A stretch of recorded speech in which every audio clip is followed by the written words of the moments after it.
Greetings, everyone. If you've just joined, thank you very much. Obviously, a bit of a different intro. StreamYard done an update, so I just had to use the CSE intro. Now you just have to bear with me because I've had to use that intro. I haven't been able to have enough time to actually tweet everything out and stuff like I usually do. So I'm just gonna have to do that now. So it won't be a second, but obviously I'm here. I can see the chat. So yeah, do get involved in the chat, and I'm just gonna be tweeting out because that intro is only 1 minute long as opposed to my normal 5-minute one. I didn't want to. It was basically use the intro, or I had to delete it, which obviously I don't want to delete it because obviously Spud uses it and others. So I might just have to rock with that intro from now on, and maybe just prep the. I could prep the tweets, to be fair, for beforehand. Hang on, but yeah.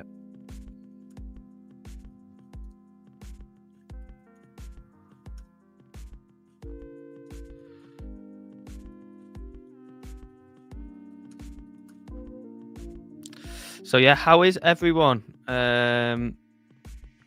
Dodgy Dave cutting the act. Yeah, I imagine. Banned off YouTube. Banned off YouTube. Right, let me just posting it out, and then obviously I will get my screen shared and all that good stuff. Just have to give me a minute while I get all this stuff going, and then yeah, we'll be obviously on with the stream. Big Friday stream today. Repost that. Then move over to this. But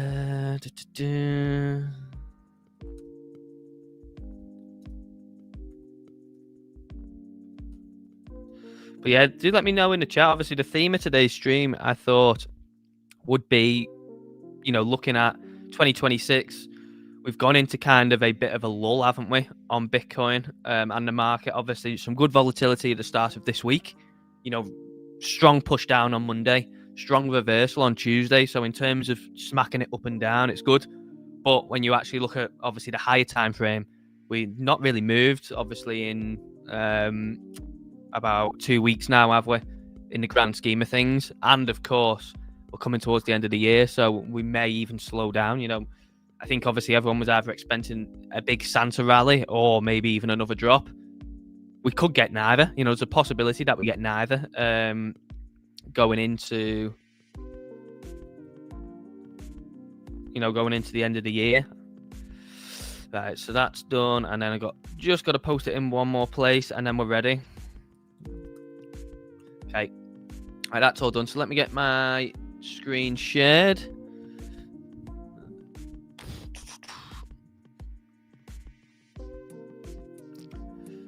This has gone all weird. This. Let me see. Right, there's that. So let me put the background on. Yeah, there we go. Yeah, it's gone a bit weird, but we're all sorted now anyway. I think StreamYard's done an update, which is basically just kind of reset everything. Hello, Barros. How we doing? That start of the stream feels like an apology video. It was really, mate. It was. I mean, didn't have time to get everything posted out. So you guys basically, just sat there waiting for me, weren't you? But yeah, how is everyone doing? Obviously, Big Friday stream today. We're at the end of the week. Another end to another week. Another week closer to Christmas as well. So, I assume probably most of you are looking forward to a nice Christmas break of some sort. Some nice time off work. Obviously, just Christmas itself. Got a few weeks to go, of course, in the market before maybe things really cool down. I mean, we'll have a look at it. Today we're going to be probably looking at, and I'm asking you guys about, your 2026 predictions and what you think may happen going into 2026. But also, let's have a look at what happened over Christmas in previous years. Now, spoiler, off the top of my head anyway, there's only really been one exciting period over Christmas in, say, the past 5-6 years, I think, anyway. But we'll have a look at that. But yeah, I mean, let's have a little just divulge into what's happening with Bitcoin at the moment. Also, I think I should come across really loud and clear now compared to previously. I had to mess around with my mic settings yesterday. And I think kind of like the volume output turned down a bit. So I think I should be little louder today, maybe a little bit more clear. Just let me know. How is the audio compared to how it's been recently? I think it should be of a higher quality and sound a bit better. So yeah, do let me know about that. But yeah, we'll be looking at, obviously, we'll go and look at that stuff shortly. But in the meantime, of course, what's happened with Bitcoin? Well, exactly kind of what we looked at, when we come up here on Tuesday, going into Wednesday's stream, we looked at this, didn't we? I said kind of this area here was going to be a big test for Bitcoin. And obviously since then we've rejected and we've started to sell off. I think kind of you love the abandoned baby candlesticks. I know, yeah. MSTR come down a little bit yesterday. What's it doing now? Yeah, I think probably, I'll tell you what, it's actually probably a really good sign that MSTR has stopped reacting so much to Bitcoin, because obviously, in recent months and particularly in recent weeks, Bitcoin down 1%, you would have seen MSTR down 3, 4, maybe even 5%, because it's been in such a drawdown. I was actually looking at MSTR yesterday and I was thinking, I'm tempted, I'm tempted. Like, I think it's probably at that point where it's being shit on so much in it. Now, what you do have to do is obviously put your Bitcoin hat on, really, and say, what do you think is going to happen with Bitcoin? That's the main thing. I haven't really gone into any exposure of MSTR at all. But what I am interested to see is if it starts to lead again. The two biggest moves that we've had on Bitcoin, minus obviously the kind of forced one around the Trump tariffs and the turmoil at the start of the year. If you look at the two kind of big market moves outside of that, you obviously look at the move at the back end of last year around the election, and then you look at obviously this sell-off that we've recently had. And when you actually look at MSTR against Bitcoin on the chart, it front run in both scenarios. It started to break out and started to rally before Bitcoin. Even before Trump had won the election, it started to break out of that range that it was in and started to basically front run the Bitcoin move and the reaction. And then, of course, recently it peaked in in July, and started to sell off from July. It's down like 70% or something, isn't it, from July? So it really front run the selling this time as well. So it'd be interesting to see if it kind of levels off. And obviously if Bitcoin goes down more, it's bound to pull back more, isn't it? But maybe kind of a bit more neutrally, stops being so volatile for downside moves, and maybe even gain some strength. But as it looks like, Bitcoin's taking a plunge. We're nearly filling in this wick from yesterday. I think based on obviously us rejecting from here and kind of the inability to go up and press, up here, I think we're probably going to move through this point here again. Let me know, Wiz, what do you think about this? This is something that I covered this week, covered this on Monday, and covered this on Wednesday as well.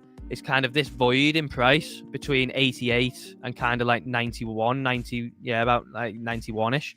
Basically just where Bitcoin has been moving very fast and very aggressive through, obviously showing, that there's not really much liquidity in here to stop it being pushed through either side. It's easy for market makers and the market to push Bitcoin through this region. You can see it here. This is where it really started. It did obviously start in this point as well. You can see push down, fast V reversal there within this zone as well. And then, this point here, this point, and then of course on Tuesday back up. We're getting like very fast, very thin illiquid moves through this region. Kind of 88 to 90, 91-ish, 90 and a half. So I'm interested to see, obviously, if we do come down here, do we maybe start to fill it in a bit? Maybe do we consolidate? Do we maybe go into like a slow bleed down where we actually just, spend time in this region instead of just very fast moving through it? Or are we in line for maybe just another flush and we just stay capped within this range, which wouldn't be a bad thing. At the end of the day, we are still range bound on Bitcoin. So until we, break above here, there's every chance now that we could come back down towards demand down here or come in for another higher low. If you look at market structure now, we've had a low. Obviously, we've not really broken, really kind of, would you class this as a market structure break here? I would say no. But if you look at a market structure shift, lower time frame, you would have a high, then have a higher low, then ever so slightly a higher high. Maybe we come in for a higher low in and around this point here. Maybe we move fast or slow through this region again. And obviously that's low time frame market structure. Then obviously what you'd be looking for then is obviously a move into here, and maybe that forms like another higher high. And then what we can do now, I think, pretty much, is we can pull out some form of channel if you wanted to. Now, this is maybe a bit easier on, say, the 4 hour. For picking kind of, let's have a look on the 4 hour. If we wanted to try and pinpoint this in a channel, yes, you'd have to go there, wouldn't you? You'd have to go there, and then that would be it. So there's kind of like a channel if you wanted to work with a channel. And as you can see, maybe coming down, testing here would be testing the channel low again. So I don't know. I mean, this is all obviously just theoretical and just trying to see where Bitcoin will go next. But that to me looks like a good place to maybe come and test the lower end of the channel again. And maybe we run through this fast or slow. I've just realized I've not got Stonksy on. Let me put that on. That's from doing some screenshots on X. So that's kind of what I'm looking at. Let me know in the chat. What do you guys think? Do you guys think that that's possible? Do you think I'm talking bollocks? Do let me know. Pardon my French. But yeah, in terms of Bitcoin, I think that's mainly what we're looking at, and definitely, yeah, this zone here where we're just moving through it very fast and very aggressive. Yep, covered it in CSE vids. Today's is rendering, but I talk about that gap down. Yeah, everyone should watch biased, but hinted at red buttons when we were pushing highs. Yeah, this is it, isn't it? I think if we get a different chart, and we'll go and plot it out together. We'll go and plot it out together. Let's do the 4 hour. You can basically now pinpoint diagonals, and you can pinpoint horizontals where obviously Bitcoin will come into tests. So if we go for diagonal, simplest one is obviously this diagonal here that we haven't tested yet. We'll test that at like 95. And again, this depending on how you draw it. Some people may draw it like that. Personally, I'd rather get as many touches of the daily candles in as possible. So I'll draw mine like that. So we've not actually tested that yet, but we got close in my view. So that's the diagonal on there. What we'll then do is go down to what we'll do is we'll put the big one in. So obviously the big one would be a test of around there, 106.5 to 107K for what I would consider the biggest SR test. For me, this is the flip between bull and bearish. So for me, you are bull above, and then you are bear below. That's kind of how I'm viewing this at the moment. And obviously, you could go, you could try and front run the bullish point, because obviously if we're going to come back above here, you kind of obviously want to do your buying as low as possible if you think that's what we're going to do. But when I zoom out and you look at it, this is obviously the highs, and then plenty of price action in there around SR. Obviously holding here, rejection. So for me, that is kind of my marker in the sand, and where I'd be looking at, obviously I would, I could definitely put a case forward for being bullish back above 107K for sure. Then of course, if we go up from there, you got a level above, and then you've got kind of this region here, haven't you? So they'd be kind of my macro ones. That would be like, the three really key levels to the upside in looking at obviously going for highs. Then we'll go down to the 4 hour, and then we'll draw some kind of local ones. So obviously currently we are smashing against the yearly open, which is at like 93.5-ish. Let's just put it there. And obviously, yeah, where we're finding resistance. So that's your yearly open there. And then I would put one here. Obviously, just anywhere in and around there, 96 to 97. For resistance, but also for liquidity. And then I think you can definitely put a case in for in and around 100K there. smack that roundabout bang there. Now, this is a lot of lines and a lot of definitely a lot of lines. So what we'll do is we'll just change the color of these. What will look good on this background? Orange. Would orange look good? Yeah, orange is fine. So we'll have orange as low time frame, and then of course white can be high time frame. So to the upside, obviously not done any downside levels, but to the upside, they would be my kind of like really key points for Bitcoin. You know, high time frame and low time frame. You've got the diagonal coming in here, which depending, if we go into next week, would obviously smack against the early open as well. And then you've got here, which would obviously be a form of resistance and liquidity.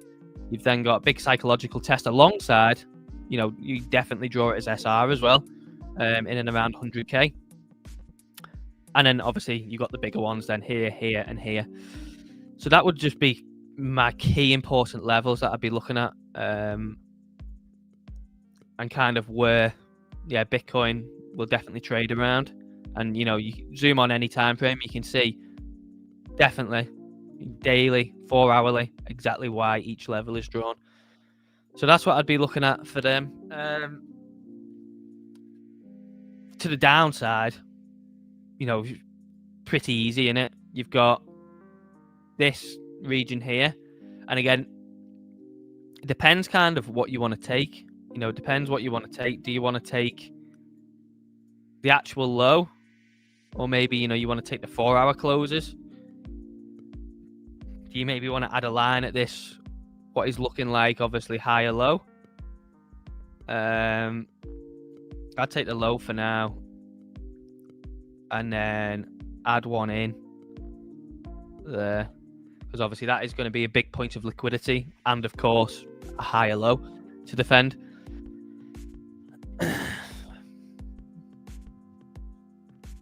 And then let's go and have a look. So obviously the main point of this is obviously drawing out the key levels to take in towards the end of the year and into next year, because obviously it's going to be important. So let's draw out. Let's have that orange. Let's have that white. Obviously high time frame. If that's going to be the low, obviously it's going to be important. So let's put that in white. And then what we will do is we will take these levels here, and we will definitely put these in white, for obviously where we had the daily closes. And then, of course, where we actually pinpointed the low. And that is actually Sailor's entry as well. Roundabout. What's interesting is when you actually, when you look at Sailor's entry, it's actually been dragged up basically perfectly where we bottomed out in April, which is really weird. It might be little bit different now after the recent buys, but as of like last week or week before, it was basically pinpointed on the April low, which is a bit strange. So that's kind of what I'd be looking at from there. Let me know if you want me to do lower or not. Obviously, I'll leave it up to you guys. I don't know whether to start drawing levels lower or not. I don't want to scare anyone or kind of look like we're predicting doom or not. But obviously, it may just be good to have levels drawn on there. So do let me know if you want me to draw levels lower or not. Because you can, if you wanted to, you could always screenshot this and put it on your own chart or whatever you wanted to do. And then we're going into next year prep then. So let me know if you want me to draw levels lower than this, or if you want to keep in a good, positive, happy mindset. We will not touch any levels below 74k for the time being. But do let me know. I'm open to doing whatever you guys want. But I think, moving into next year, and what we also want to see is, of course, Stonksy exit the red background at some point. The daily is still red, and the 4 hour is still red. So we definitely want that to shift out at some point soon. I think Bitcoin's pushing lower now, isn't it? Let's see. Yeah, Bitcoin's pushing lower. So we've now cleared that wick from yesterday, and we are now, if we go back and have a look, we're now really approaching that region here where we do actually have, good low time frame SR. If you can see all along here, price held, didn't it, for a couple of days back here on Tuesday when we got back above. You see a liquid move through, but then we actually did test this region there on that hourly candle, that one. So we are actually at low time frame support, if you will. But as soon as we start entering this box, that becomes obviously a bit of danger because we could move very, very quickly and very liquidly through this region here. If we do that, just keep an eye on around like the 87k mark. See if we actually do hold this channel, and if this region is maybe where we put in another higher low.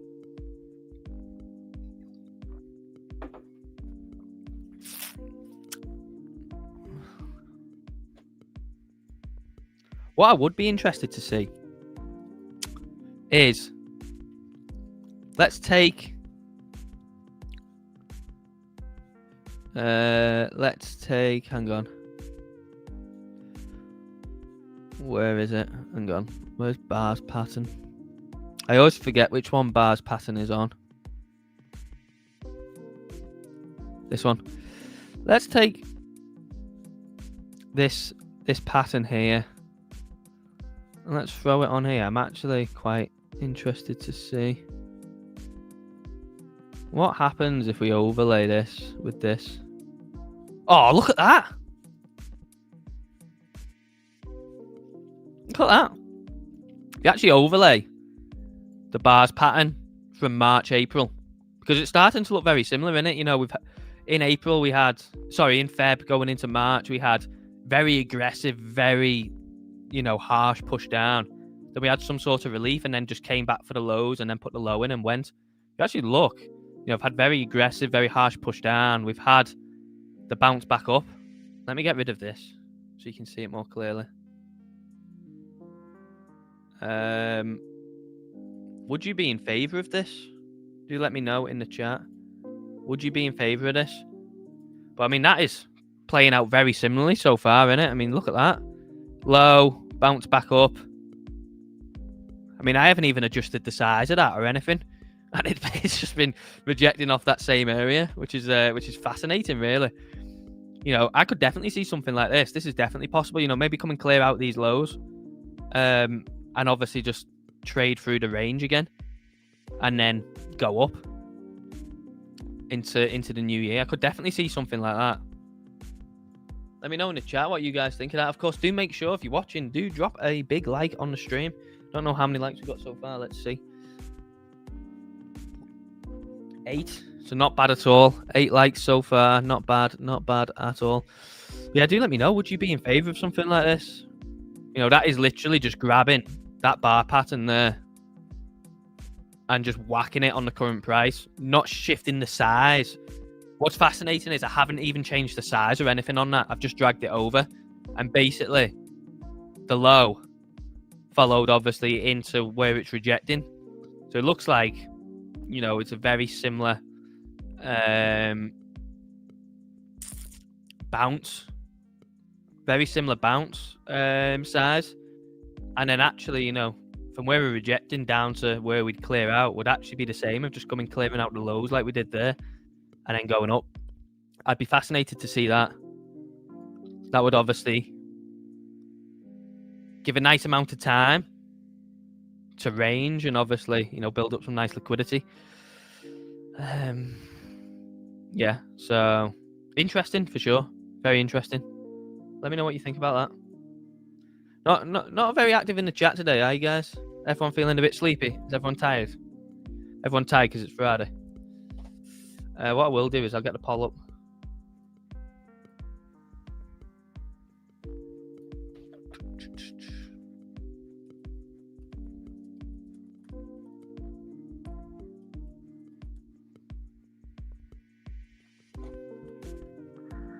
So, poll's up. Make sure, obviously, go vote in the poll. But yeah, I think kind of moving into next year, they'd be my key levels. If I was going to, no one's said anything, so I will just go and draw some level to the downside. Just obviously, I might just keep this chart, moving into the new year. That kind of region would definitely be key for me on the daily. Of course, test of that wick, which we've never had, that would be key. So they'd be two kind of high time frame key levels for sure. Definitely not going to go below that. And then I would definitely slap one in here, probably somewhere around mid-range, where there's plenty of SR around it. Probably something that... Oh, bloody hell, what have I done there? Probably, let's see, somewhere around mid-range, about 64k-ish. Yeah, there's plenty of SR around there, isn't there? Kind of not mid-range exactly, but kind of in and around there. I'd probably slap something on around there. I mean, yeah, let's see. I'm gonna pull that down to there. Yeah, right in and around there, that'd be fine. You know, you may go for something like that. You know, definitely be reasons to say, let's take some, you know, recent price action, which would be obviously resistance, push up, SR test, and then obviously there's the breakout. So you could put something around 66 if you wanted to. But I think once you reopen a range like that, you know, maybe come a bit lower. Definitely be reason to maybe go there. 60. Yeah, well, let's leave it around 65ish, 64. I think that'll probably be it, to be honest. I think that would probably be it. Anything's possible for next year, and anything's possible. But they'd be all my key levels. Yeah, I mean, you could definitely draw this one a bit better with a bit more reasoning. I've just basically slapped it on where it looks like there's the most SR across the board for that whole 8-month range. But again, you know, you could definitely slap it at 66-ish. You know, you could probably slap it at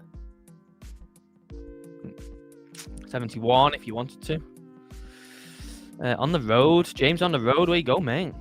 Where you going? But yeah, that would be my roundabout key levels moving into next year. Orange, low time frame. White, high time frame. And that'd be it. If we went below here next year, something catastrophic has happened, hasn't it? Also, I had an idea yesterday, Wiz. I had an idea, and it was quite an interesting one because it was something that I saw, and I don't think really many people have paid attention to it. So I don't know if you're still here or not, Wiz. Are you still here?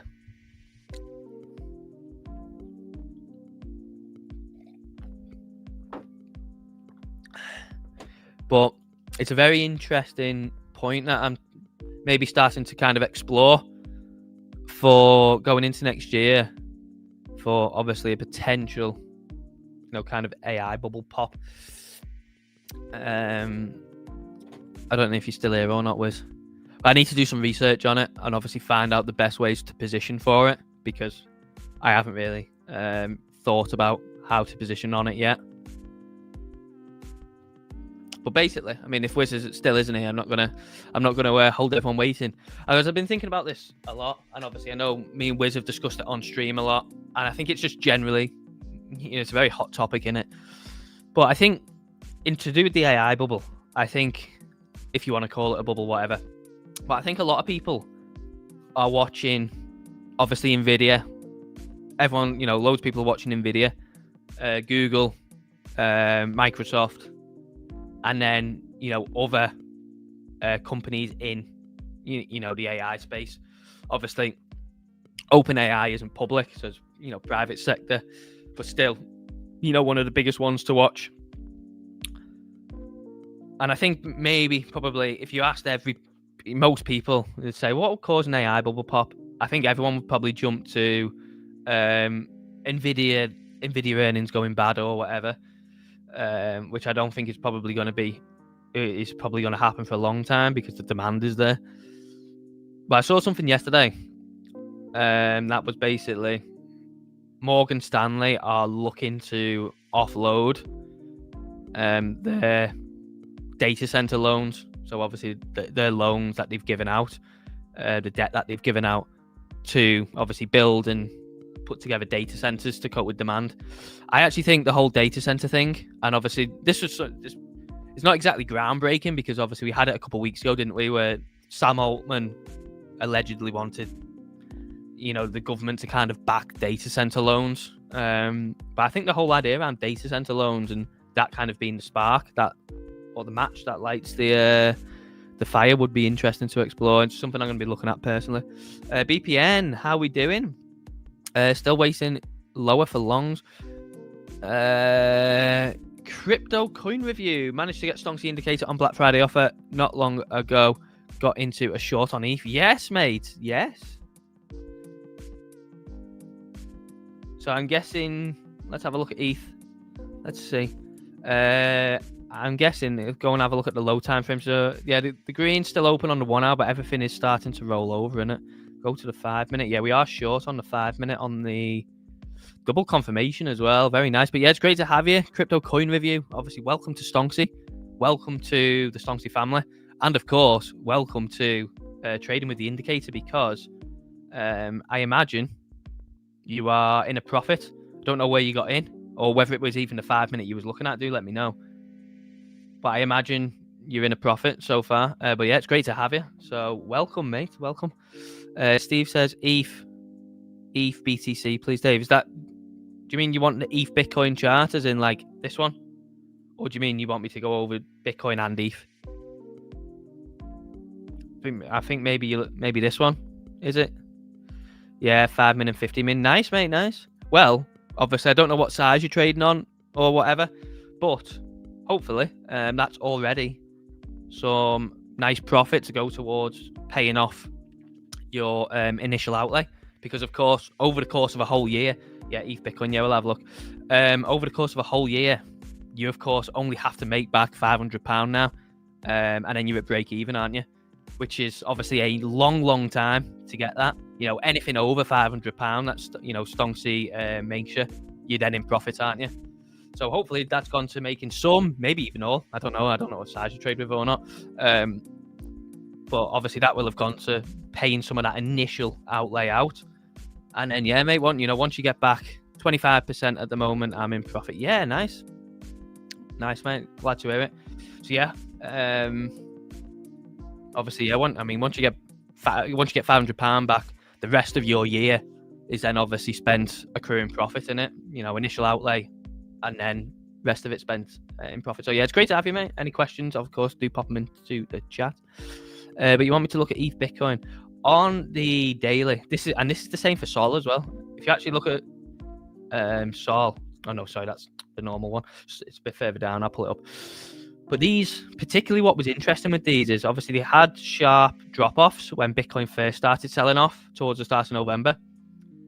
But if you actually, when we look at the Bitcoin chart, so that was the 3rd and the 4th. So that was these 2 days, the 3rd and the 4th. So on these 2 days, 3rd, 4th, obviously that was when we dropped from 110-ish down to 98, and then obviously sprung back up. That was the point here where ETH, and I'm pretty sure Solana as well, we'll check Solana, but I'm pretty sure Solana stopped losing strength against Bitcoin. And of course, then Bitcoin went on this run, didn't it? Absolute nuke down. But what's interesting, if you look at that standpoint, so obviously from the 4th onwards, Bitcoin lost basically 20k. When you actually look at ETH Bitcoin, from that point onwards, 3rd and the 4th, see there, ETH gained strength on Bitcoin at times, or just remained flat. You can see we just remained flat, and there was definitely a point where it didn't lose any more strength. So while Bitcoin went on to lose 20k, ETH was either stronger during times, or at least didn't lose any more strength after this time. And if you actually look at Solana, which we'll do after this, you'll see the same, I'm pretty sure, off the top of my head. And you can see, obviously, over the past couple of days, it's been gaining strength. On the weekly, it's gaining strength. Now, on ETH, I still have levels marked out from ages ago. Obviously, you've got the downtrend here, where we just popped over, didn't we? We just popped over as we come into horizontal supply and point of resistance. And then, of course, we got back under and sold off. Now, it depends whether you like to trade with diagonals or not, and if you want to trade with diagonals or not. You could easily remove this now and just trade with the horizontal. It would be interesting to see if we come back up and, when we test in and around there. But if we just get rid of that, I think that will be a point of hurt for ETH. That will be harder to break through. Let me just put these in white and put that in white. Yeah, but my based on obviously what it's doing at the moment, I would say it looks like obviously we're gonna get some strength on ETH, and this is obviously something we've covered over the past kind of like 2 weeks, is that ETH and Sol, and obviously then rotating down to other alts, definitely look like they are set to gain strength on Bitcoin. And obviously if Bitcoin can get a push up at any point, it could see alts really fly. But I would kind of be looking at this point here, so kind of like 3.6, 3.7-ish, and then of course you're into then this high time frame block, and then you're obviously into this one. But I think it's definitely coiling up for something like that, Steve. Yeah, I think you observe the strength in ETH there is undeniable in it.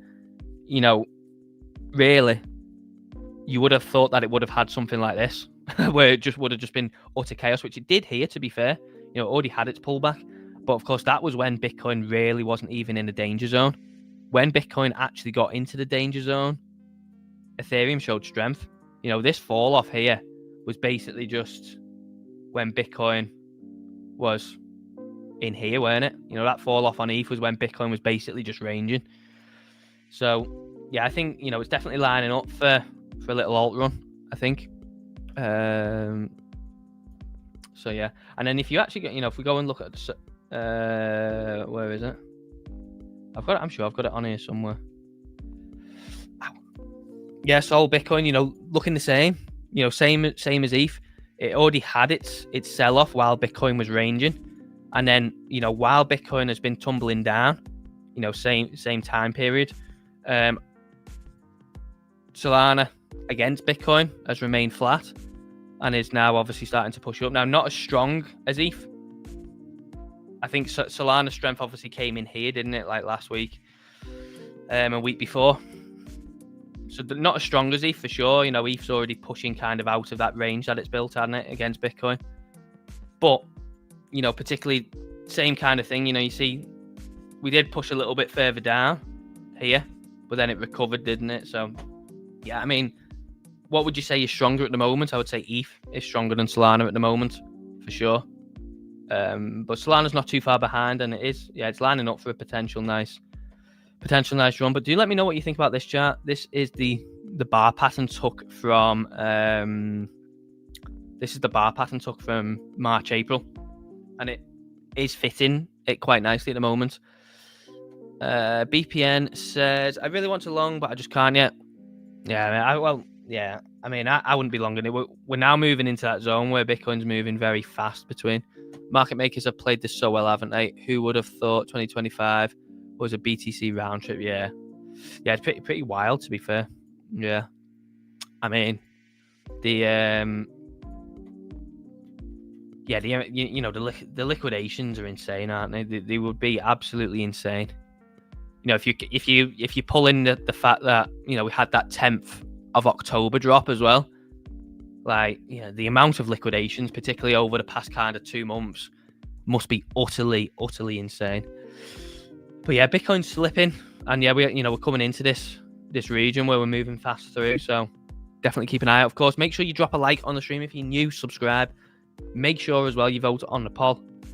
And of course, if you are looking for somewhere to trade, I will throw the BLOFIN link in the description. And of course, you can sign up to that for a non-KYC account. Do remember, of course, there's a big disclaimer in the description, but nothing on this stream is financial advice. Nothing should be taken as financial advice. It is all, educational based and just entertainment based. Don't make any financial decisions based on this stream. or anything on the Stonksy channel. So yeah, do let me know though. What else are you guys thinking? But yeah, I think 2026 is lined up to be a very interesting year. I think all the big noise that's coming out is, it's going to be a great year for Bitcoin. Another kind of like uptrend, break of the 4-year cycle, super cycle, all that stuff. Moving into the Fed meeting on Wednesday, there is obviously the resounding expectation that the Fed... Oh, that's moved down a bit, hasn't it? Let's check it on Polymarket. Of course, Hassett is still running, although that's a bit down as well. But Hassett is still running as the hot favourite to be named. I think Trump's set to name that person in January, isn't he? Let's have a look at what Polymarket's saying, because on FedWatch... Yeah, so it's not really gone up that much. Still basically 92-93% chance. So Polymarket's got a higher chance of a cut than FedWatch. So yeah, there is that, but we do have a little bit of data coming today. But I mean, there's nothing really much between now and then. So obviously, unless something drastic happens over the next couple of days, we will be going into that meeting with the belief that the Fed are going to cut 25 basis points. BPS says, everyone slap the like for them. Yeah, please do. It's massively appreciated. It does help out the stream a lot. And particularly, obviously, since, we've only started streaming on Monday, Wednesdays, and Fridays, I think the algorithm is kind of punishing us for that punishing us for that as well. So, believe me when I do say every like does help. Every like honestly does help. So yeah, thank you very much for dropping a like. But yeah, we've got that. Do let me know in the chat. I'm interested to know. Do you think... I tell you what, let me know in the chat if you could summarize what your views are for 2026 in a couple of words. Get it in the chat. I'm interested to see kind of who's bullish and who's bearish going into 2026. So do let me know in the chat. Summarize it in a few words. BPN says hell. Yeah, do summarize it in a few words, or one word. But yeah, let me know. What do you think for 2026? You could say, new all-time highs. You could say bullish. You could say bearish. You could say 60k, 50k. You could say 150k. You could say max pain. You could say max euphoria. Whatever. But do get it into the chat. Real Alpha says flash crash. Okay. I'm guessing maybe you're looking at kind of like a mass liquidation event. I'm guessing that's on the high time frame as well. Steve is expecting world anger, I think that is probably a good word to say. World anger, WW3. I'm guessing you meant as in World War 3. I'm guessing that's what you meant. But yeah, I think, Real Alpha says flash crash. I'm thinking, are you referring to maybe like, I don't know what you're referring to by that, like 60s, 50s, 40s. I don't know. Let me know what are you referring to by flash crash, because I'm guessing obviously you mean on a high time frame. Bloody hell! BPN says 27k Bitcoin. Do you actually think so? $27 Palantir. I mean, that thing's overpriced anyway, isn't it? I think that Palantir is overpriced anyway. So you think 27k? That would be remarkable, wouldn't it? If Bitcoin got down to 27k, I actually think I would be ecstatic, to be fair. A lot of people would be really angry and really sad. I would be ecstatic because I actually do think that would be kind of last time in history to buy. Definitely, you know, kind of sub 40, sub 50. I think, you know, if that ever happened in any scenario that happened, I think that would be your kind of last chance. Like kind of I mean, unless something really bad happens, you know, kind of this was, you know, kind of maybe your last chance to buy sub 20, weren't it? Or at least maybe in the teens. You know, this was kind of your last chance to buy that at history.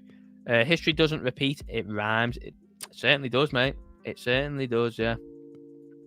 You know, no cycle is the same, but, you know, often they rhyme. Often they, you know, they have similar outcomes, don't they?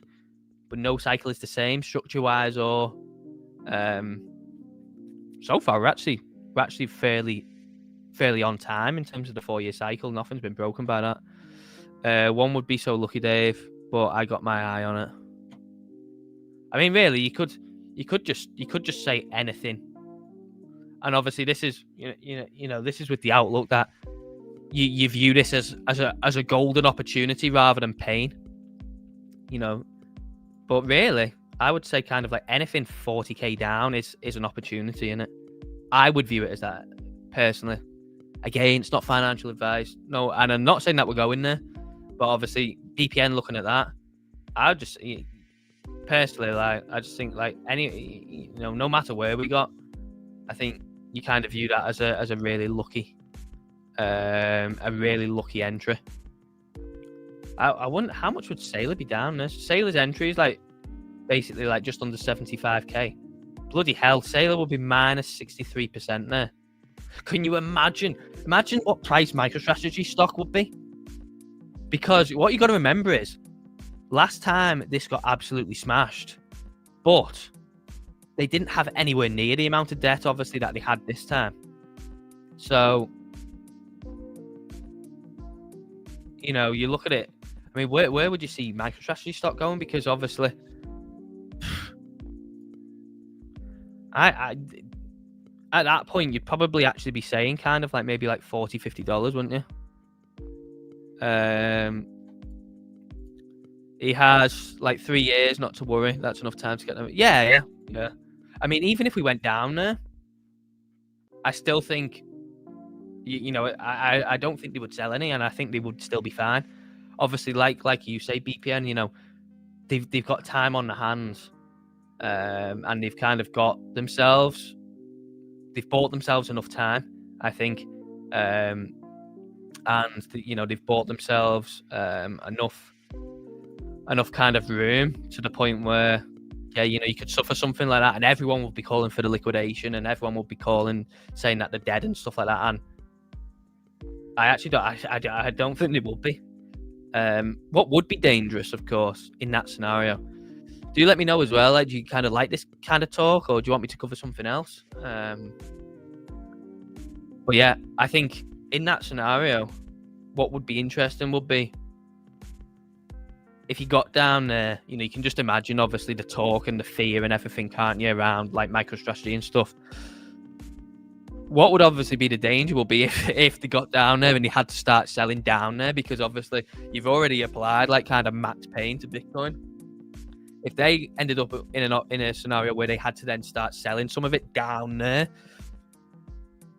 then it would just be crazy, wouldn't it? Like, you know, you'd be talking kind of sub 20k then, at least, if not back down towards 15 to 10, which sounds crazy. You know, definitely not calling for that at all. Just in that kind of wild, low probability scenario, but yeah. BPN, thank you for coming in, mate. It's always a pleasure to have you. Yeah, thank you for coming in. It's great to have you, my friend. It's great to have you.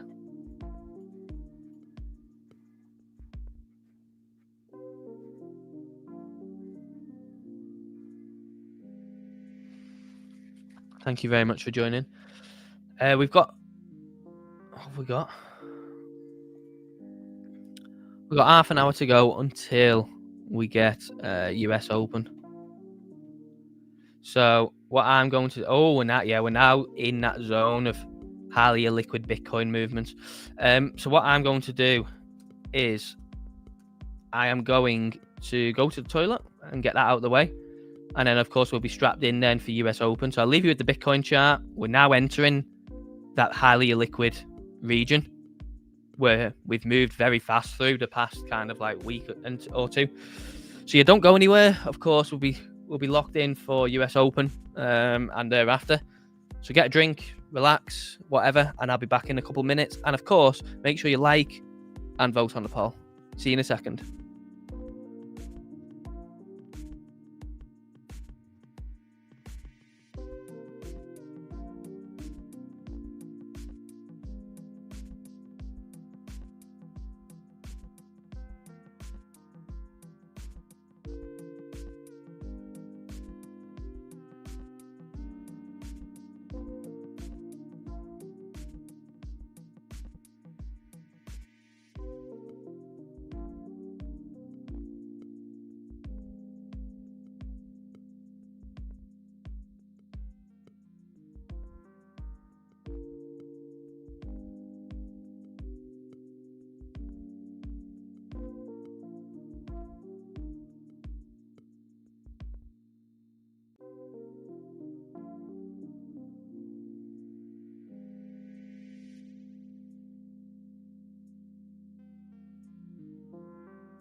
Right.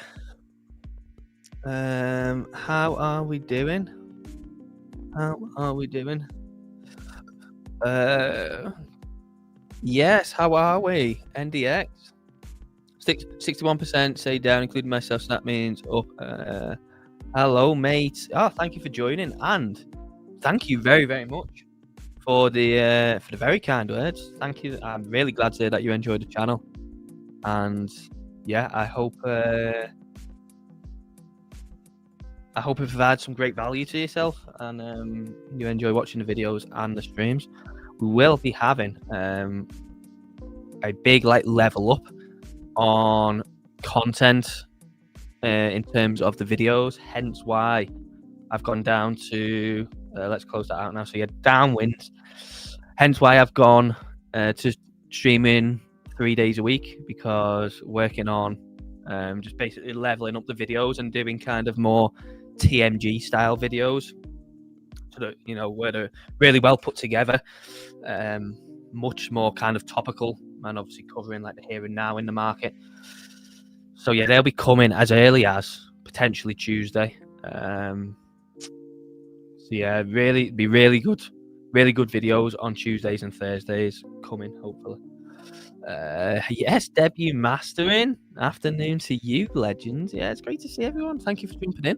Of course, if you haven't dropped a like, drop a like. If you're new around here, subscribe. Of course, if you want to trade anywhere, we are partnered with BLOFIN. Link is in the description. And of course, if you haven't joined Stonksy yet, the link to join Stonksy is in the description. I will just alert everyone. I don't think I've changed the description yet, so I think it will still say Black Friday discount. I think I need to go on and change that, because it's obviously automatically filled out description from when we was running that. So I do need to go and change that. So obviously, just an alert. The offer in the description is wrong. I just haven't gone and removed that part of the auto description. If you do want to join Stonksy, of course, links in the description as well. Andy says, this is my favourite live stream. Oh, mate, too kind. You're all going to have me red face. You're all going to have me red face. Thank you very much for the kind words. Moving into open, the S&P got a sharp drop down. I'm guessing we had some data there. I'll go and have a look in a minute what data we had. If we had any at all. Let's see what's going on pre-market. Got Nvidia barely moving. Got Apple again down ever so slightly. Meta up 0.3. Meta had a really big spike yesterday because Zuckerberg has basically started to pull the plug on the whole metaverse thing. I mean, how much money they have, how much money they've wasted on that is wild. But obviously, Reality Labs, Meta's metaverse branch of the company, they are starting to cut that. So I think it's very clear, and probably really increasingly clear to Zuckerberg, that just stop wasting money on this whole metaverse thing that started in 2021, didn't it? And basically just never really got off the ground. AI is probably where, and I think what got said yesterday, where they're looking to redeploy the money. I wouldn't be surprised if in another year or two, that arm of the company is all but closed down and has just probably got a small team running on it, and kind of, basically just accepted that it's just not going to take off. Not yet, anyway. We're not living in a virtual world yet, are we?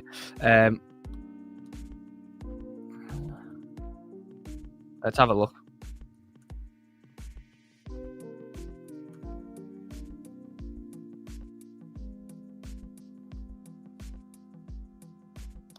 Let's have a look. How much money has Reality Labs lost Meta?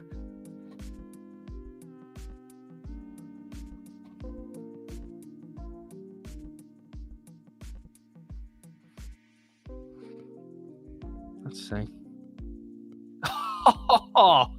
Oh no, look at that. Reality Labs has accumulated 75 billion in operating losses since it began working on the metaverse in late 2020. 75 billion in 5 years. That is crazy, isn't it? That is utterly crazy. And as you can see there, 30% cuts, but losses are projected to continue at 10 to 12 billion annually. So they are cutting, them losses right down. Of course, 75 billion as a 5-year average is less than 10 to 12 billion annually. But if you just kind of accepted saying, look, this isn't working, maybe we'll revisit it at another year. And don't get me wrong, he knows exactly what he's doing, a lot more than me. Otherwise, I would be sat where he is, and he would be obviously sat. Maybe not. I don't think he'd probably be the type of guy that would be entertaining on stream, to be fair. But you know what I mean. He obviously knows what he's doing. But I mean, if I was looking at that, I'd say, what can you put 10 to 12 billion into that would generate as much money, or at least not lose it annually? I think, come another 1 to 2 years, I think that will be, they'll all be disbanded, and maybe they won't take a complete hit on it just to save face. Maybe they'll keep it running at like a couple billion loss a year just to keep it ticking over in case it ever comes back. But yeah, it's a huge amount of money. That, imagine if they'd have just bought Bitcoin instead. Imagine that. Imagine if they'd have just bought Bitcoin that whole time, that whole deployment. Let's actually have a look. Let's ask Grok, see if he can calculate.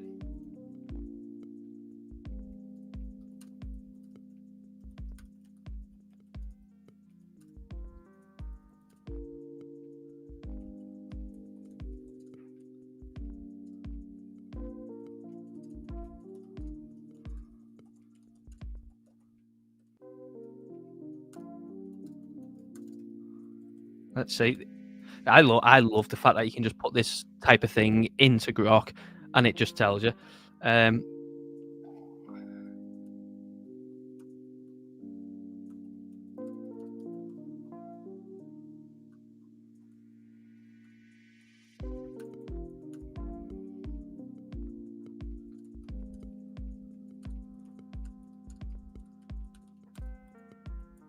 mean, look at that. The fact that you can just type something like that and tell it to go through 5 years of data, 5 years of obviously metadata and 5 years of Bitcoin data, and just say, tell me what meta would be at if they'd have just bought Bitcoin instead of losing money on the metaverse. I mean, look at it, it's doing all the calculation. Now we'll come back to that in a minute. Let it do its work. But I think that's fantastic, isn't it? Like, AI is so good for stuff like that. Like, I'll be honest, I don't know about anyone else. Let me know in the chat. But I have just almost completely stopped using Google. Like, I still use Google to get images and obviously, search for like websites and, online shopping and stuff like that. But like any sort of question like that, I just don't even think about going to Google anymore. I'll just go straight to Grok. For a lot of things. Yeah, not really much movement on the Mag 7 at all now. Same for Bitcoin. We're kind of just hovering around here, haven't we? After slowly falling off. It's still doing that as well. It's still working on it. I better tell you what, how many litres of water do you think I've just wasted on this question? How many litres of water do you think I've just wasted on this question for Grok to go through all that? It thought for 1 minute, 6 seconds. I'm going to ask it how much. Oh, here we go. Oh, look at this. Oh, no way. If Meta had invested each quarter's Reality Labs operating loss into Bitcoin at the closing price on the last day of the quarter, starting from Q4 2020, when the division began separate reporting, they would have accumulated approximately 1,851,000 Bitcoin by the end of Q3 2025 at the current Bitcoin price of 72,310. This would be worth about $170.9 billion. I'm going to screenshot that because that is remarkable. I'm going to screenshot that. Look at that.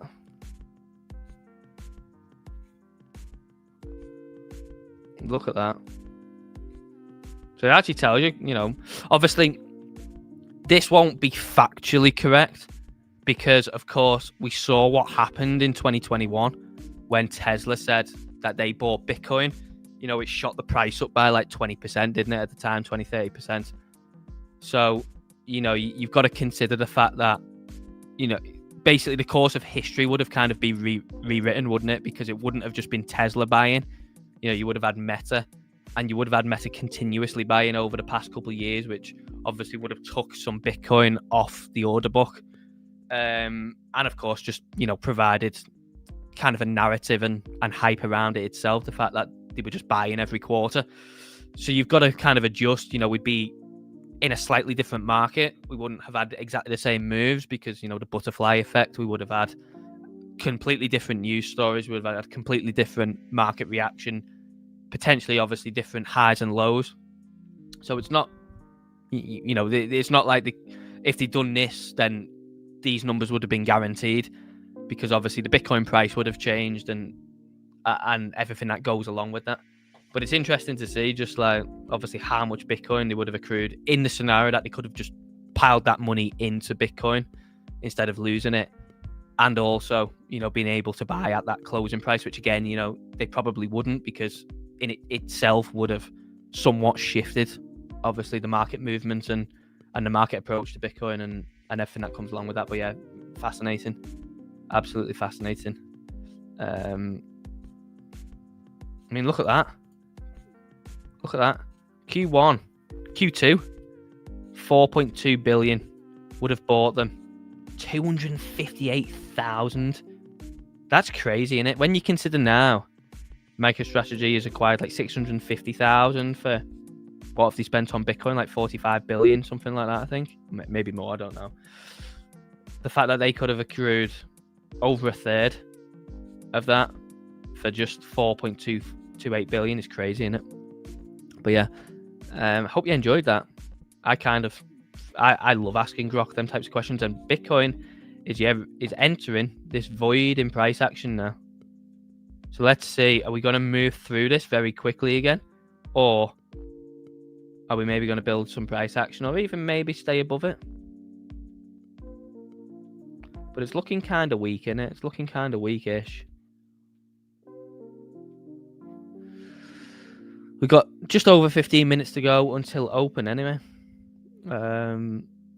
You got some harsh pullbacks on here. You got ZEC. ZEC's continuing its recovery, although it's pushed up late last night, early this morning, didn't it? Again, retraced back down from $400. But Solana back down to 135. This has had a quite a big pullback, really, when you think about it. Topped out at 146. What did he top out at? 3230, something like that. Yeah. Hype is getting nuked. Look at that on Stonksy. Look at that on Stonksy. If you ever wanted to see, obviously, why I love the 5-minute chart so much. I mean, look at the performance on that. Yes, you've got points where, like this, where it was break even or a small loss. But then when you account for 1, 2, 3, 4 big moves, taking 1 or 2 losses or break evens. I mean, look at that. Particularly this move, and then obviously this one and this one that we're getting now. Fantastic stuff. And they are, of course, all with the double confirmation as well. The background plus the arrow. So yeah, really. I mean, yeah, Hype's getting slapped today. Edging back down towards. I mean, Hype did lodge quite a good recovery, didn't it? Pushed up towards $36, which was over a 20% move. But then, yeah, all the way back down.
Yeah, got 15 minutes to go.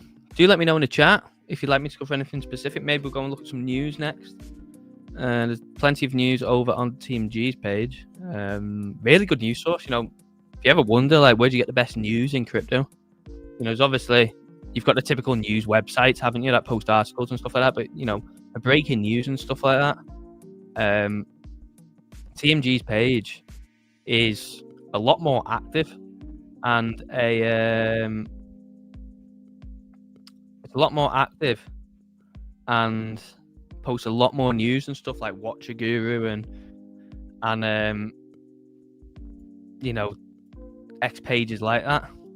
You know, it's posting news all throughout the day constantly. So if you don't really check TMG's page that much, do make sure hop over. Just dropping a like on all of these. One day we will measure Bitcoin in millions, not thousands, and it is just still, it's slightly lower now in it, but 0.091 million. When do you reckon we should start measuring Bitcoin in millions? I think if we started that as a thing, I think that might actually catch on. I don't know whether to start that as a thing or not. Just to see if that catches on or not. I think it would probably get good attention, doesn't it? That. I believe some inflation data is out at 10 a.m. New York time. Is that true? Have we got inflation data today? Let's see.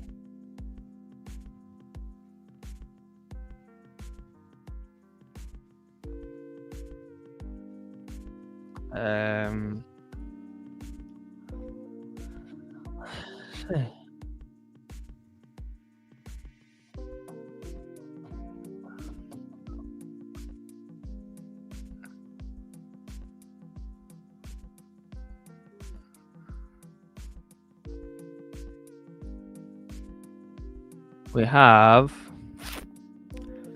core PCE, and we've got consumer sentiment. So, yeah, this is obviously red. You know, red importance. Yeah, it is a form. You know, it is a form of inflation.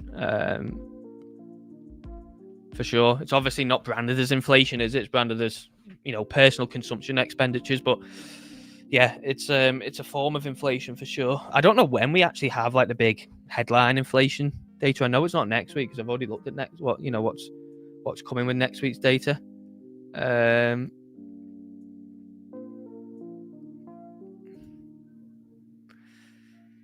yeah, I think it'd be interesting to see what this figure comes out at, and of course this is at 3:00. So yeah, we've got 4 minutes to go until US Open as well. So let's see what we get. Let's see what we get moving into US Open.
Right, let's get ready. So what we'll do, should we have I mean, we could split it if we wanted to. I don't think we're really going to get that much.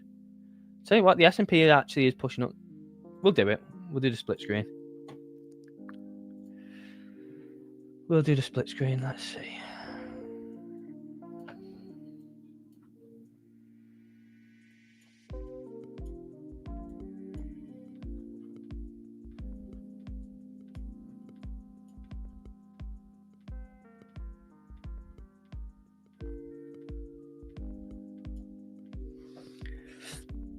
But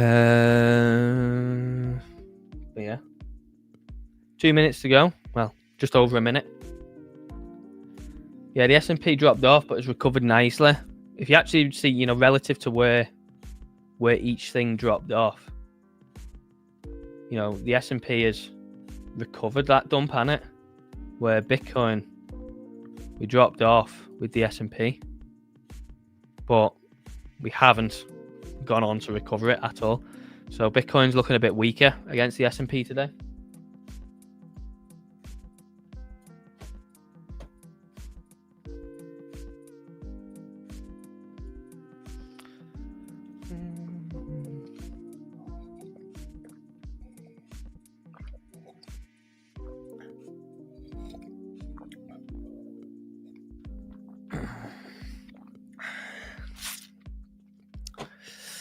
But yeah, 20 seconds to go, and then we'll be ready to rock.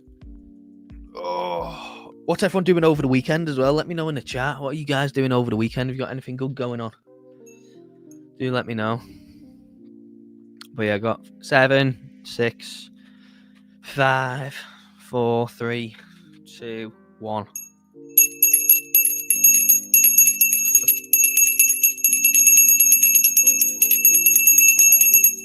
There we go. So market open. I really hope one day someone that works at the London Stock Exchange comes along my channel and likes it. And I see that you really like, you ring your own bell on open. Do you want to come and see the actual stock exchange bell rang on open? Like, yes, of course I do. Yeah, absolutely. So yeah, if anyone knows anyone that works at the stock exchange, put me onto them, because yeah, I would love to go and actually be there when the bell rings.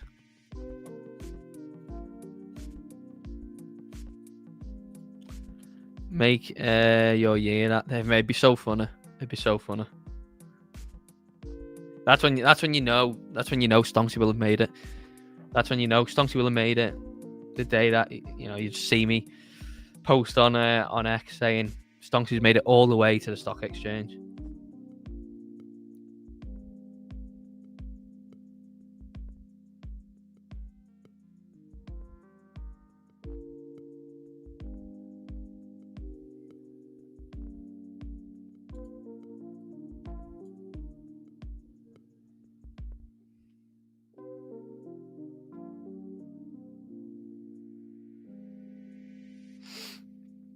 But yeah, I mean, open wise, you know, the S&P rallied back into the open, didn't it? Pushed back up from 10-2 onwards, and obviously on open, we had a big green candle shoot up. Bitcoin, on the other hand, kind of still around here, but there's definitely time for it to catch up. Yeah, there you go. So we're starting to push back up on Bitcoin, really. Of course, you know, relative to the S&P. If we was on equal par, you know, we'd be back up towards the sell-off point now, wouldn't we? Or past that, similar to obviously where the S&P is for the same sell-off point. So, yes, work to do on Bitcoin, but you know, here it comes. It's kind of coming in later, innit? Coming in later now. Key thing to note is we did have the biggest outflow on ETFs yesterday in 2 weeks. So it was the biggest outflow day in 2 weeks yesterday. Again, it wasn't a massive amount. We've not really been having much ETF flows, to be fair. If you actually come and look at the chart, because I know it was posted on TMG's account this morning.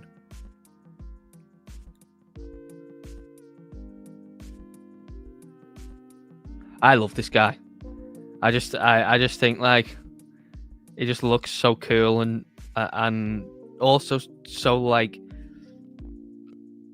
kind of like very smart, but also looks like you'd say kind of been dragged through a hedge, like the way his hair is, like so smart, always so well, nicely dressed and stuff in a suit, which you would assume for a billionaire.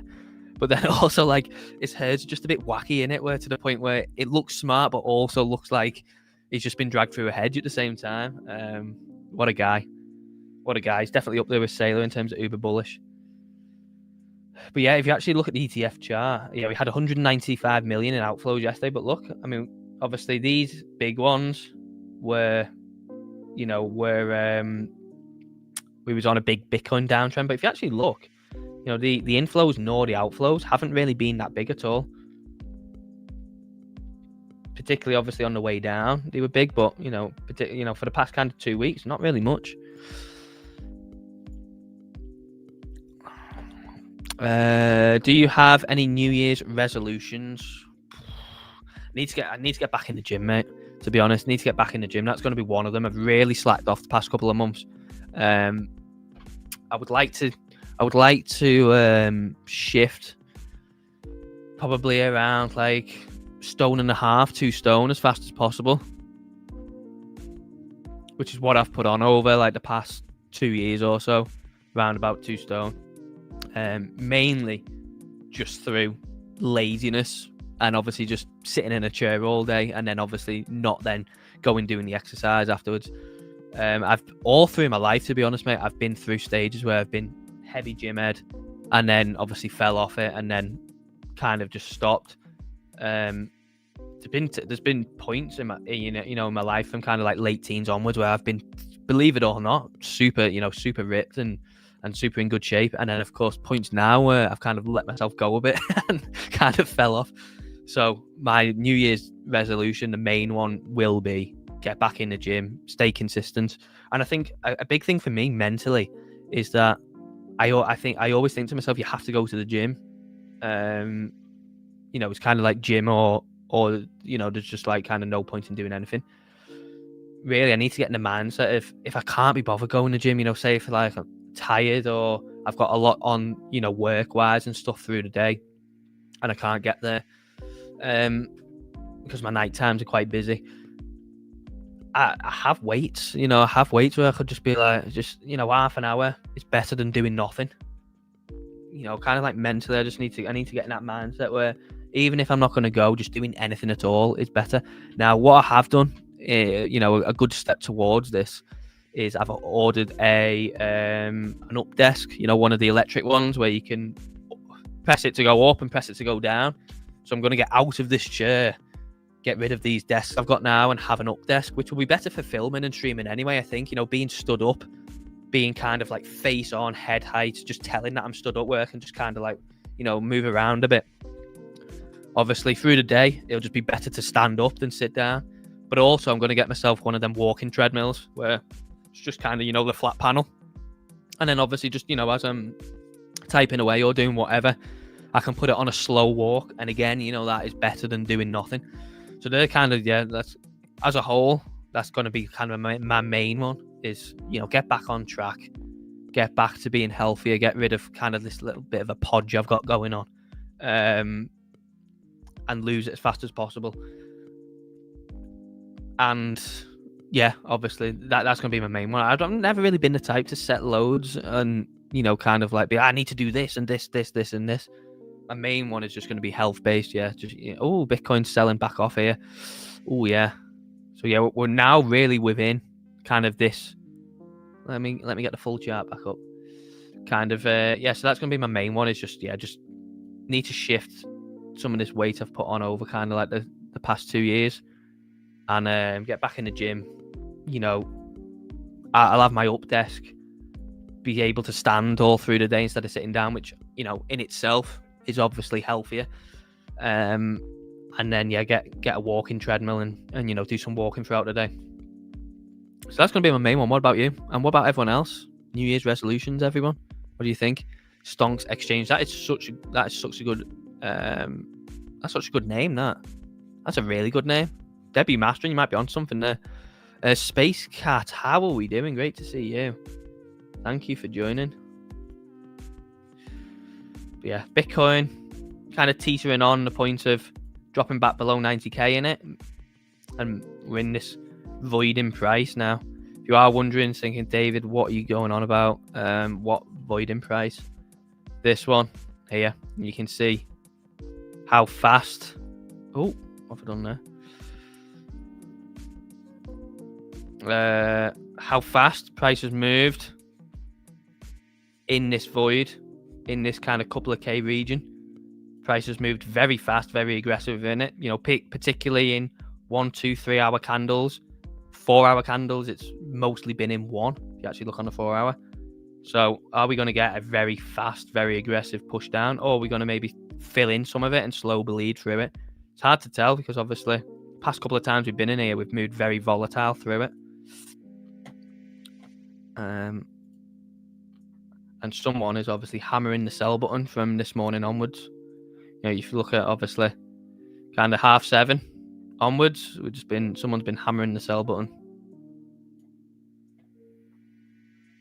But yeah, what about everyone else? Any New Year's resolutions, anyone? Let me know.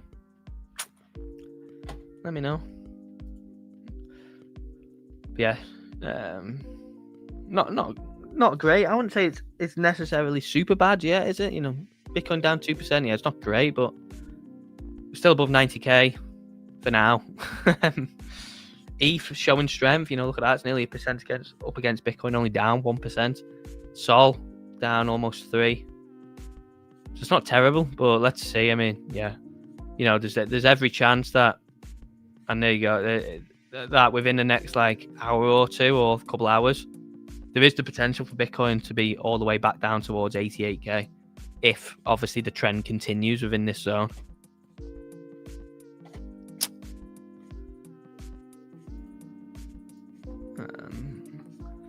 Yeah, there you go. Nearly losing 90k now.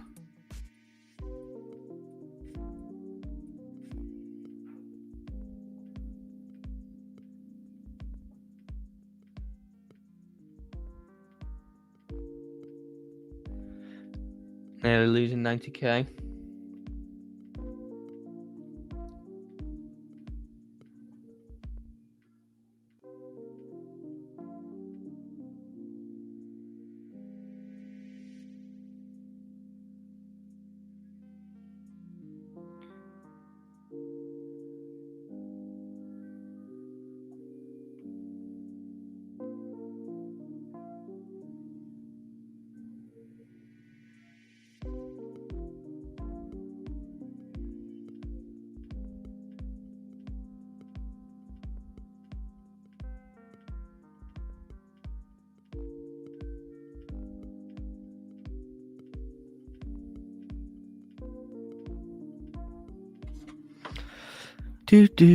Oh, it's up to a camera. There you go.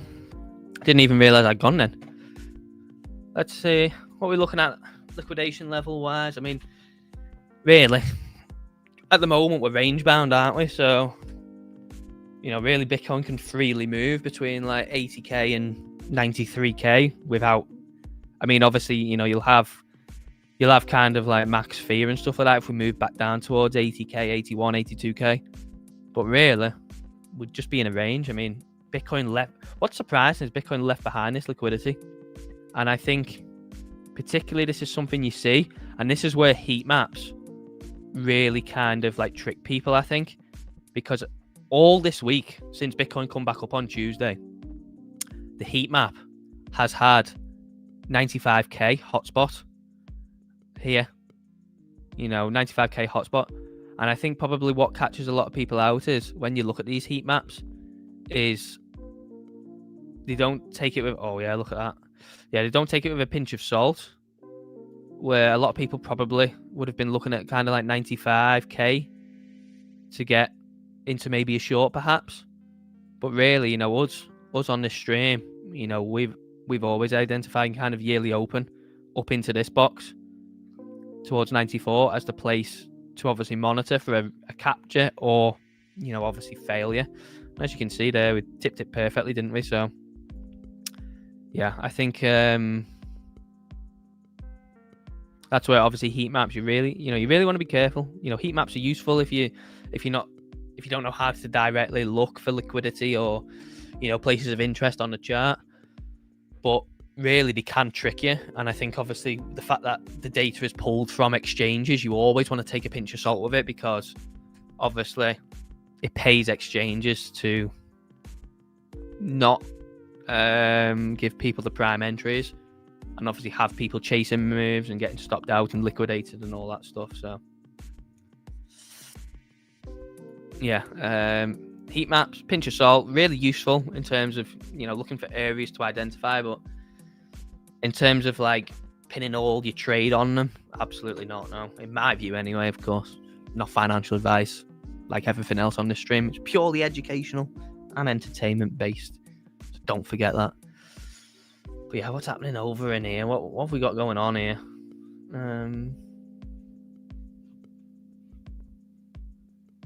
So the S&P is retracing that open candle now. We're retracing that open candle on the S&P.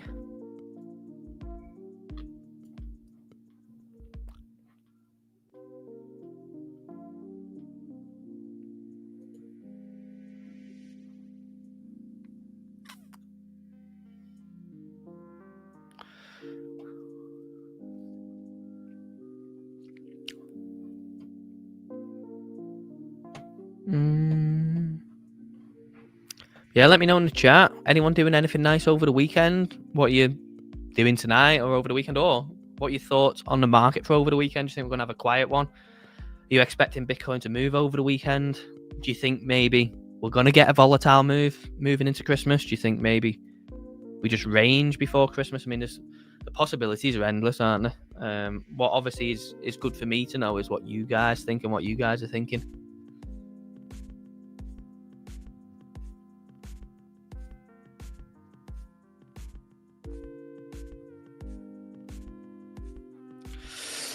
I've got a sore back. I can't wait to set this standing desk up.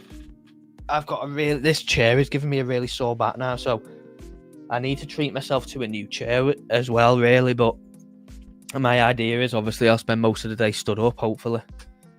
So I don't really want to do that.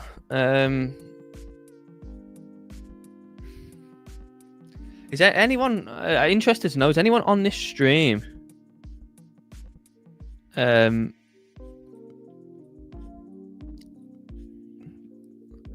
good at like putting things together in terms of like background and design and stuff? Because I'm going to be leaving this place that I'm currently working in at the moment soon to somewhere else, and I need to get like either a green screen or like I put together a background.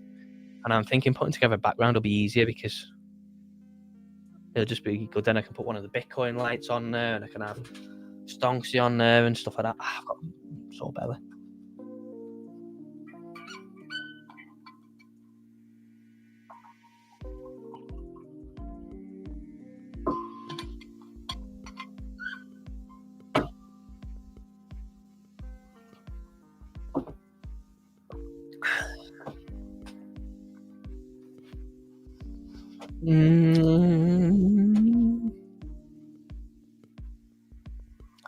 I mean, pretty dull in it.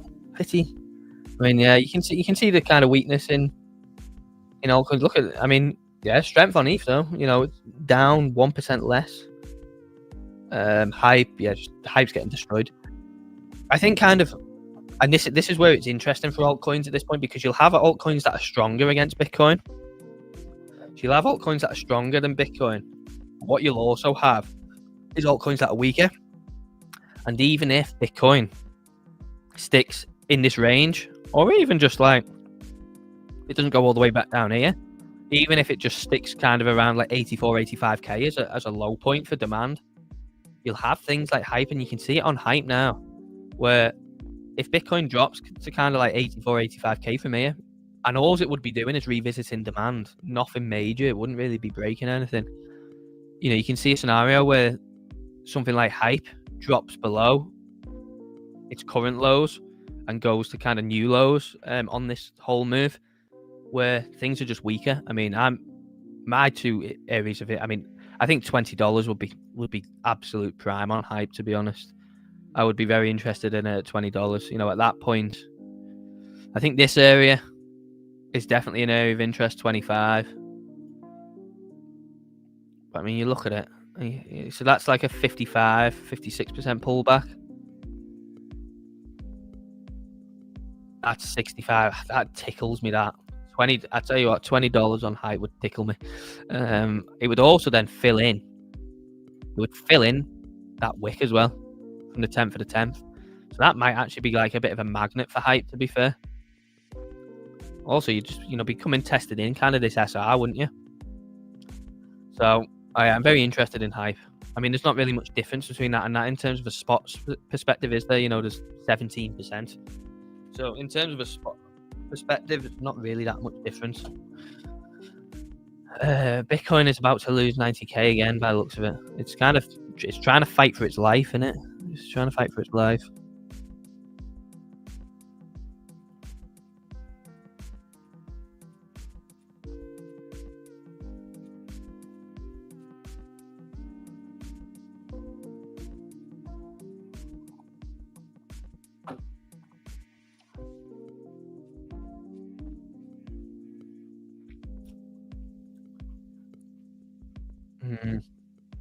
Yeah, I mean, the weakness in Bitcoin is definitely showing. The weakness in Bitcoin is definitely showing. And yeah, I think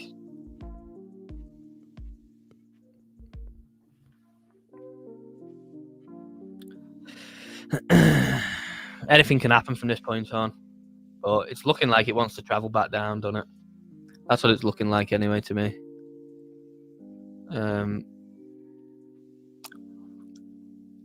Yeah. Anyone got anything they want to say? Has anyone got anything they want to say at all? If you do, say it loud and proud. Vanguard. Yeah, Vanguard. Obviously, this was a big announcement this week, wasn't it? Vanguard is the world's second largest asset manager behind BlackRock. And obviously, when the Bitcoin ETFs come out, and obviously other crypto ETFs come out, they were no, we will not get them. We won't list them, this, that, the other. Just think about the fees that they've missed. Just think about the fees they've missed out on over the past kind of almost 2 years. The fees that they've missed out on would have been crazy. So that's a capitulation on their front by that. This was interesting. I saw this yesterday. Record 9 million, which I think just blows out the other previous records. But this guy was a Tether investor. So yeah, that is crazy, isn't it?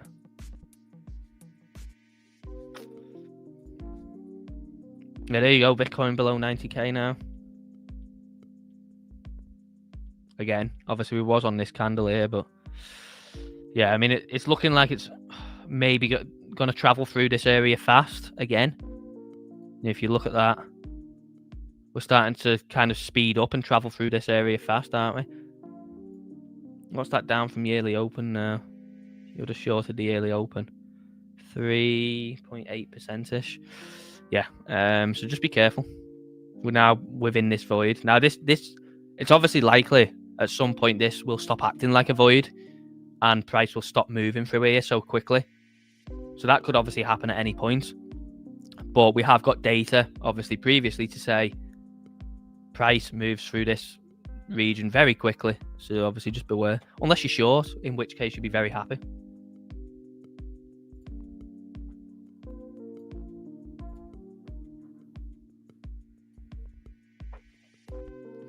But yeah, thank you for joining me today. I think we'll leave the stream there. So obviously I'll next be back on Monday. So do make sure you tune in on Monday. Make sure you like, subscribe, of course. Join BLOFIN if you're looking for anywhere to trade. That link is in the description. And yeah, have a great weekend. Obviously, have a great night. Have a good time in the market. If you're in the Discord, I'll see you in there. And yeah, I'll see you on Monday. So make sure you come tune in. Catch you all later. Bye-bye.